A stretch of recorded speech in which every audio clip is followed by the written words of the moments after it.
Hi, this is Dr. Gregory Sadler.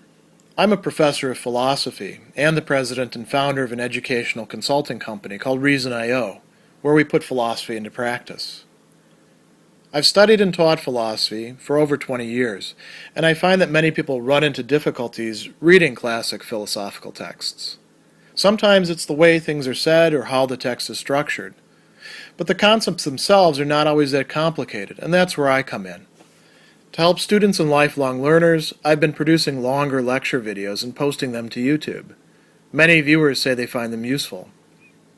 What you're currently watching is part of a new series of shorter videos, each of them focused on one core concept from an important philosophical text.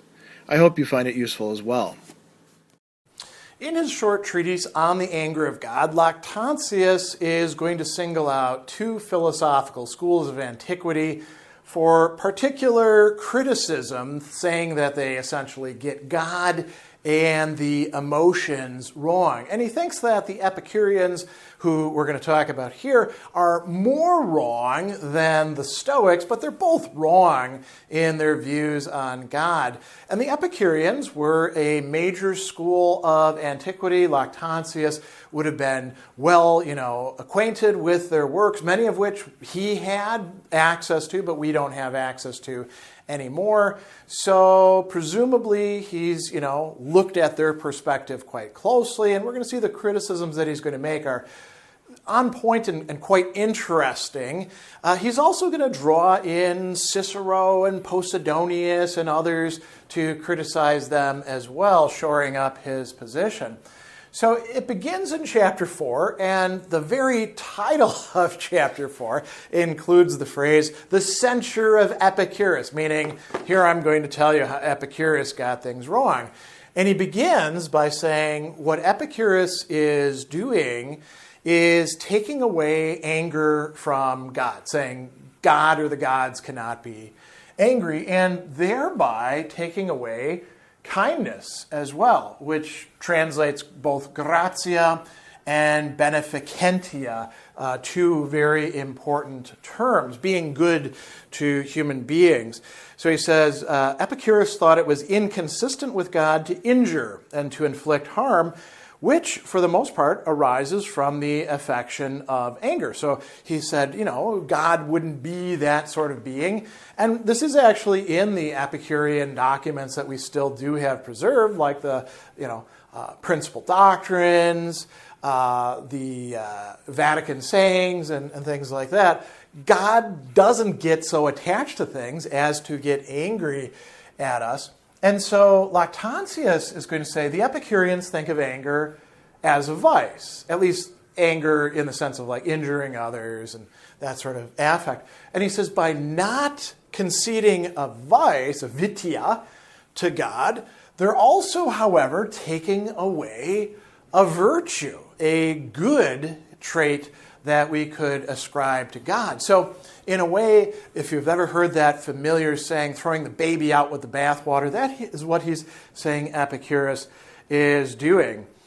He goes on and he says, because God is happy and uncorrupted, because he cares about nothing, neither takes trouble himself nor occasions it to another. This is the Epicurean point of view of God. And how does Epicurus arrive at this sort of perspective? Well, Lactantius says that he follows out a initial starting point, a principio, of a probability of an opinion. Probability is verisimilitudo, looking like truth. It comes from the word, verus, verus meaning true, and then similitudo, a likeness to truth, but not really being true. So probability of an opinion, sententia, a point of view, you might say. And he's going to use this term in a verbal form as well in this passage. So he goes on and he says, he's led from the beginning by this probability of an opinion. He necessarily fell into those things which followed. So you start with a mistaken assumption, a mistaken opinion, and then you're going to draw some conclusions from that. And, well, what was the first opinion? Anger's not consistent with the character of God. And then when this appeared to him to be true and unassailable, he was unable to refuse the consequences. One affection being removed, one affect, necessity compelled him to remove from God the other affections also. And the ones that he mentions here are, anger, kindness, but also fear. God doesn't feel fear, joy, Lactantius, grief, pity. Now, this is a very important one for Christians in particular. And then in chapter 16, he will expand this to talking about God not feeling desire or libido, not feeling envy, invidia, or greed, avaritia. Sometimes it's translated as avarice. And Lactantius is actually going to say, we need to look at this quite carefully. It could be that God actually does feel some of these and doesn't feel others. And Lactantius' basic point of view on this, which we've talked about elsewhere at greater length, is that God does feel emotions that stem from virtue and express virtue, which include anger at those who are doing wrong, who violate or show contempt for the divine law and are damaging the universe and other beings, right? God doesn't feel fear because there's nothing for God to fear. God doesn't feel grief rather. God does feel pity, misericordia, right? But God also doesn't feel libido. God doesn't want to have sex with anybody. Envy or greed. God's got everything already, right? So Epicurus went wrong in thinking that if you take away one emotion, because all the emotions are connected with each other, that you have to take away all the rest of the emotions. So take away anger, they all go. And Lactantius is showing us, well, no, that's not really the case. We need a better differentiated analysis of what emotions it makes sense for God to feel. So that's one line of criticism. The next line of criticism comes up in chapter 4, is reinforced in chapter 7, and then comes up again in chapter 17. And we've already gotten a little taste of it, in saying that God is, not caring about anything, not taking trouble. Lactantius is going to say he's not really much of a God if he's neither moved nor does anything impossible for human beings, if he doesn't care about things, if he's always inactive, right? So, the Epicureans are saying the gods, exactly why the gods or God is happy is because they don't care. They're not bothered with all of this mundane crap that us human beings get ourselves bound up with. They exist somewhere else, and they don't engage with the rest of the universe. And that's why they're blessed. And Lactantius and other people in ancient philosophy as well were like, not much of a God then, is it? Why even bother calling this God? And, he says that, Epicurus, probably wanted to say, well, there has to be some sort of blessed being in the universe. But if we think this through, what is actually intrinsic to the idea of God? So the Epicurean God would have no will, no voluntas, no action, no governance, administratio, gubernatio is another term that gets used, and doesn't care about anything. Nihil curat, doesn't show any concern for the universe or the creatures of the universe. And he brings in Cicero and Posidonius. He says, Marcus Tullius relates that it was said by Posidonius, Epicurus understood there were no gods, but he'd said those things he spoke respecting the gods for the sake of driving away odium.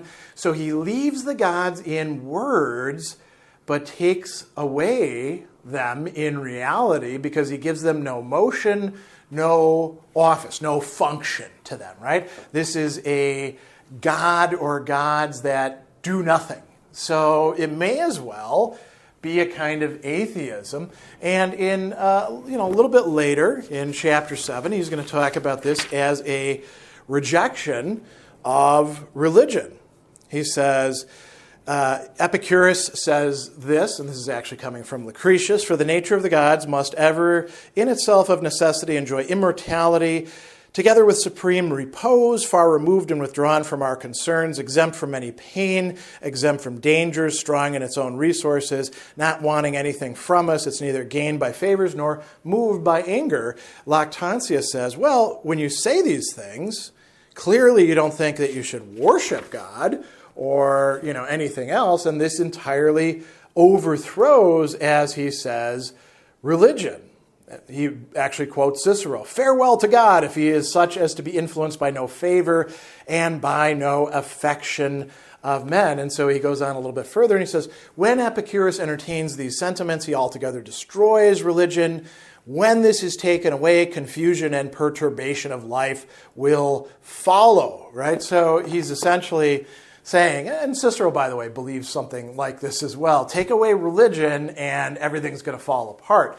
I'm not sure whether we buy that or not, but there's a more interesting argument that's made in 4 and 7 and 17 that God's very activity, because God is active, is to be concerned with the universe and what's happening in it, all the way down to individuals. And this is why God will get angry at those who are doing things that they shouldn't be doing. So a little bit later, this is in chapter 17, he says, eternal rest belongs to death alone. If death does not affect God, it follows God is never at rest. But in what can the action of God consist? What does God actually do? The administration, as we saw again, of the world. If God carries on the care of the world, it follows he cares for the life of human beings, and he takes notice of the acts of individuals, and he earnestly desires they should be wise and good. This is the will of God, the voluntas, right? The divine law. He who follows and observes this is beloved by God. God feels, happiness, love towards those, right? He's also moved with anger against the person who's broken or despised this divine law, right? Because they are screwing things up. So again, a rejection of the Epicurean conception of God, not really much of a God, with the consequences that, again, God could feel anger. Finally, we get this very interesting consideration of the argument from evil. If you're used to the way in which it gets presented in textbooks like an Intro to Philosophy or Philosophy of Religion, Epicurus' formulation is a little bit different. It's framed in terms of willing, volere, and being able to, which is posere, right? Potest here in this case. And so how does it run? He says, all right, you basically have 4 choices. Either, as he's going to say, God either wishes to take away evils, tollere malum, right? To take away them from us human beings so we don't suffer. He's either he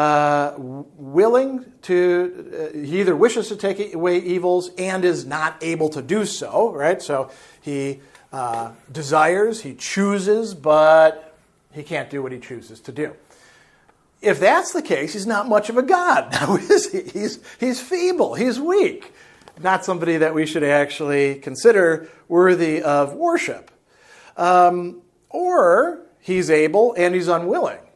Well, if that's the case, and Lactantius says that Epicurus is saying, then God is envious of us. But we could just say, if God is capable of taking away evil and doesn't want to do it, God's kind of a prick, right? Why impose that? He's not a good God then, in which case we shouldn't worship him, right? Or he's unable and unwilling at the same time, in which case he's both of these things. Or the fourth option is he is able to take away evils, and he also wishes to take away evils. And then you can say, well, why are there so many bad things? Why are there bad people doing bad things? Why are there natural disasters? Why do we suffer disease and famine and all these other awful possibilities. If God really cares about us, why doesn't he fix things? And there's a lot of different answers to this in the history of theology. Lactantius has a very interesting one here where he says that God is able to do what he wants, so there's no weakness or envy in God. He is able, therefore, to take away evils, but he doesn't wish to do so. But he's not on that account envious. Why? Why doesn't he take them away? Because he gives us wisdom, and there is more of goodness and pleasure in wisdom than of annoyance and evils. This allows us to know God. How does God give us wisdom? Well, wisdom, God puts evil and good things in front of us, and then we have to choose and think our way between them. That's what wisdom consists in. And wisdom can lead us to connecting with God. So it's a greater good than the evils we encounter. So he says, unless we first know evil, we shall be unable to know good. Epicurus didn't see this, nor did any other, that if evils are taken away, wisdom is in like manner taken away. No traces of virtue remain in man, the nature of which consists in enduring and overcoming the bitterness of evils. So again, he's saying something kind of similar. Epicurus went wrong in his reasoning, not because he was a bad guy or anything, but he made some mistaken assumptions, didn't see the connection of things and how things are really set up within the universe in relation to God, and thereby wound up making some significant mistakes. So these are the main criticisms of Epicurus and the Epicurean school that we're going to see coming up in Lactantius' treatise on the anger of God, where he's rejecting and criticizing this Epicurean position.